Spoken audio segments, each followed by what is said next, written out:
যুক্তরাষ্ট্রের president Donald Trump কৃত্রিম বুদ্ধিমত্তা এআই খাতে এক বিশাল বিনিয়োগ পরিকল্পনার ঘোষণা দিয়েছেন। কার্নেগি মেলন বিশ্ববিদ্যালয়ে আয়োজিত পেনসিলভানিয়া এনার্জি ও ইনোভেশন সামিট বক্তব্য রাখার সময় ট্রাম্প বলেন, ভবিষ্যৎ নির্মিত হবে পেনসিলভানিয়ায়, পিটসবার্গে এবং আমি বলবর আমেরিকার মাটিতেই।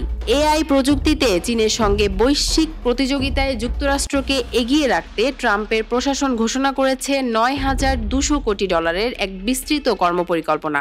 এর আওতায় নির্মিত হবে অত্যাধুনিক ডাটা সেন্টার, বিদ্যুৎ উৎপাদন বাড়ানো হবে, আধুনিক গ্রিড অবকাঠামো গড়ে তোলা হবে এবং চালু করা হবে এআই প্রশিক্ষণ ও অ্যাপ্রেন্টিস প্রোগ্রাম।